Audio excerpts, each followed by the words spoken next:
허리케인의 거센 바람, 꿰뚫을 수 없는 눈보라, 가뭄에 숨막히는 더위. 이것은 자연의 분노를 보여주는 끔찍한 징후이며 악천후라고도 알려져 있습니다. 하지만 어느 것도 세계에서 가장 빠른 바람과 비교할 수 없습니다. 하늘 높이 솟아오르고 들판을 황무지로 만들고 땅에서 나무를 뽑아내고 마을을 파괴합니다. 맞아요, 토네이도입니다. 그래도 생존주의자들은 누구나 토네이도에 대비할 수 있다고 말합니다. 그럼 어떻게 토네이도에서 살아남을 수 있는지 알아봅시다.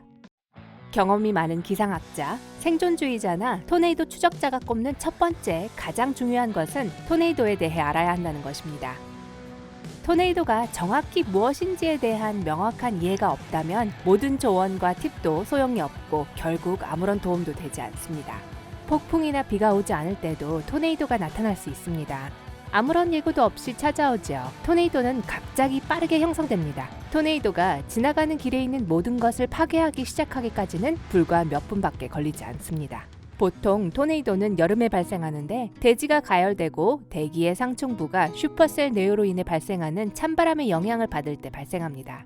더운 공기는 상승 기류를 생성하는 경향이 있는데 이는 따뜻한 공기의 흐름입니다. 동시에 뇌우는 비와 하강하는 차가운 공기인 하강 기류를 불러옵니다. 상상할 수 있듯이 이 두 개의 빠른 기류가 서로 충돌하면 좋은 일이 일어날 수가 없습니다. 따뜻한 공기는 더 높이 흐르지 못하고 찬 공기는 더 내려가지 못하게 되죠. 이 충돌의 힘은 폭풍의 바로 그 아래 지역에 회전하는 벽구름을 생성하게 합니다. 시간이 흐르면서 상승 기류와 하강 기류 모두 점점 더 강해집니다. 결국 거대한 배수구처럼 땅에서 파편을 빨아들이기 시작하는 회전하는 공기의 수직 기둥이 만들어집니다. 바로 이때 벽구름에서 토네이도의 깔때기 모양 기둥이 나타나게 됩니다. 마치 폭풍 자체가 길고 이상하게 생긴 주둥이로 지구를 빨아들이려는 것처럼 구름에서 땅으로 내려옵니다. 그리고 모든 것을 싣고 가는 것을 절대 망설이지 않습니다. 이것의 힘은 엄청납니다. 한번 상상해보세요. 토네이도는 지름이 3km에 이를 수 있습니다. 풍속은 때때로 시속 480km를 초과할 수 있으며 깔때기 자체가 지면을 가로지르는 속도는 시속 40에서 65km 정도지만 어떤 경우에는 시속 110km 이상에 이를 수 있습니다. 여러분은 토네이도를 상대로 경주를 하고 싶지 않을 테고 토네이도는 환영받는 손님도 분명 아닙니다. 하지만 트위스터와 만나는 것을 피하려면 어떻게 해야 할까요? 여러분의 안전을 보장하는 중요한 방법은 주변을 인지하고 토네이도가 올 때를 대비하여 계획을 세우는 것입니다. 대부분의 토네이도는 1년 중 더 따뜻한 시기에 발생하며 지구에서 토네이도가 가장 빈번하게 발생하는 곳은 미국입니다. 사실 토네이도 통로라고 불리는 곳이 있는데 이는 미국 남동부와 중서부 지역을 포함합니다. 하지만 여러분이 이 지역 밖이라고 해서 안전하다고 생각하지 마세요. 믿거나 말거나 토네이도는 한겨울 그리고 가장 예상치 못한 곳에서 나타난 적도 있습니다. 기상학자들은 여전히 토네이도와 토네이도 형성 기원에 대한 더 많은 지식을 얻기 위해 열심히 일하고 있습니다. 경고에 주의를 기울이는 것이 생존하는 최선의 방법이라는 점을 고려하면 대부분의 경우 어떻게 예측하는지를 알아낸 것은 참 다행스러운 일이죠. 그리고 여러분도 토네이도 탐지원이 될 수 있습니다. 이들은 토네이도를 일으킬 수 있는 폭풍의 첫 징후를 감지하도록 특별한 훈련을 받은 사람들입니다. 미국 전역에는 23만 명 이상의 폭풍 감시자들이 경계를 게을리하지 않고 있습니다. 그들의 주된 임무는 폭풍 후가 벽구름을 생성하는 슈퍼셀인지 확인하는 것입니다. 발견이 그다지 어렵지는 않습니다. 지면으로부터의 상승 기류가 부딪힘에 따라 회전하기 시작하는 구름 하단부가 마치 거대한 돌출부처럼 보입니다. 벽구름이 비버 꼬리라고 불리는 띠 형태로 갈라지기 시작하는 순간 그들은 자신들이 토네이도의 탄생을 보고 있다는 것을 알게 됩니다. 하지만 어느 쪽을 관찰해야 하는지 어떻게 알 수 있죠? 이때 기술이 사용됩니다. 기상학자들은 기상 레이더를 사용하는데 이 레이더는 펄스 도플러 방법을 기반으로 합니다. 펄스 도플러 레이더는 빗방울을 감지하여 그곳까지의 거리와 속도를 효과적으로 계산할 수 있습니다. 이 정보를 바탕으로 기상학자들은 날씨 변화에 대한 전체 상황을 파악할 수 있습니다. 같은 레이더로 250km 이상 떨어진 폭풍 구름에서 회전을 감지할 수 있습니다. 관측자들이 다가오는 토네이도의 첫 징후를 확인하면 즉시 비상경보가 울립니다. 벙커에 있지 않는 이상 이 비상경보를 놓칠 수가 없습니다. 말 그대로 사방에 경보가 울릴 테니까요. 벙커 얘기가 나와서 말인데 F3 카테고리의 토네이도를 견뎌내려면 근처에 혹은 개인 벙커가 있는 것이 좋을 거예요. 토네이도에는 6가지 카테고리가 있습니다. 그러니까 F3보다 더 강력한 것이라면 어느 정도인지 상상할 수 있을 거예요. 아직 상상이 안 된다면 여기 간단한 사례를 들어볼게요.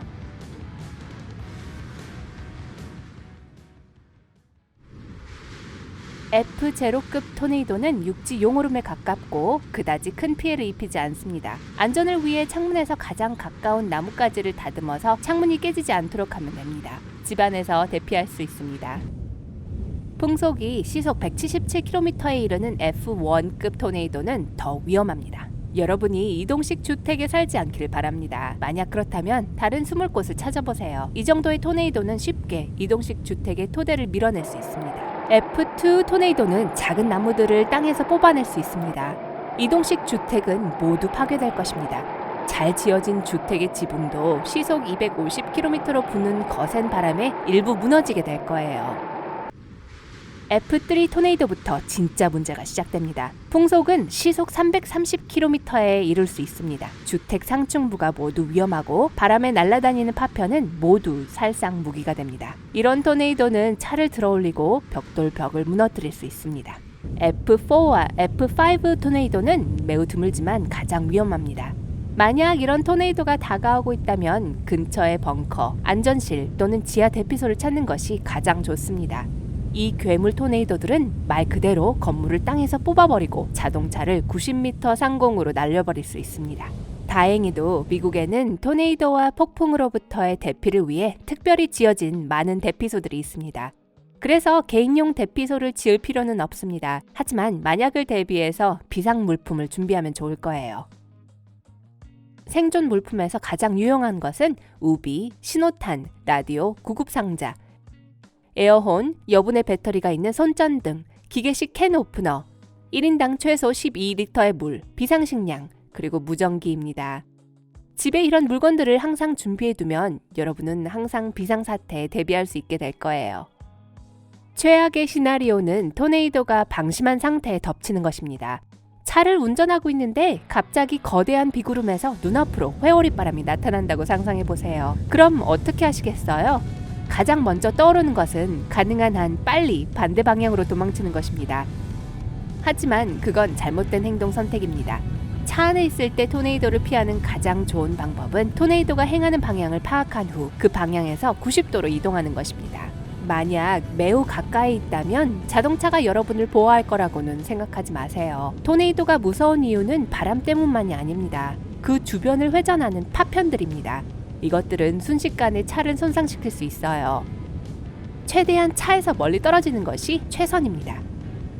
최악의 경우 최선의 선택은 도랑을 찾아서 납작하게 엎드려서 온갖 수단을 동원해 머리를 보호하는 것입니다. 하지만 부근 건물의 지하실이 가장 좋은 은신처가 될 수 있는데 대형 건물 지하는 제외입니다. 토네이도를 피하려고 한다면 쇼핑몰이나 영화관은 매우 위험할 수 있어요. 대형 구조물일수록 안전하다는 것은 단지 잘못된 생각일 뿐입니다. 그리고 회오리바람에 대한 잘못된 믿음은 이것뿐이 아닙니다. 진실과 거짓을 구별할 줄 아는 것이 재난에서 살아남는 데 매우 중요할 수도 있습니다. 토네이도 발생 시 창문을 여는 것이 더 낫다고 이야기가 있는데 이것은 거짓입니다. 열린 창문을 통해 부는 바람은 바닥 전체나 지붕을 쉽게 들어올릴 수도 있습니다. 창문을 닫고 회오리바람이 더 이상 불지 않을 때까지 창문을 멀리하는 것이 중요합니다. 또 다른 잘못된 속설은 작은 토네이도는 약하고 덜 위험하다는 것입니다. 그것도 항상 사실은 아닙니다. 많은 F4급 토네이도는 직경이 100m 이하였지만 엄청난 피해를 입혔습니다. 트위스터는 안정적이지 않고 끊임없이 모양을 바꿉니다. 그러니 눈에 보이는 것만 믿으면 안 됩니다. 모든 토네이도는 똑같이 위험합니다. 트위스터가 아무리 작거나 느려 보이더라도 과소평가하지 않도록 노력하고 항상 문제를 피하기 위한 모든 방법을 동원하세요. 여러분은 어떤가요? 진짜 토네이도를 본 적이 있나요? 댓글로 알려주세요. 만약 오늘 새로운 것을 배웠다면 이 비디오에 좋아요를 주고 친구와 공유하세요. 하지만 잠깐 아직 도랑에 뛰어들지 마세요. 2,000개가 넘는 멋진 비디오가 준비되어 있습니다. 왼쪽이나 오른쪽 비디오를 선택하고 클릭하기만 하면 됩니다. 삶의 밝은 면에 머무르세요.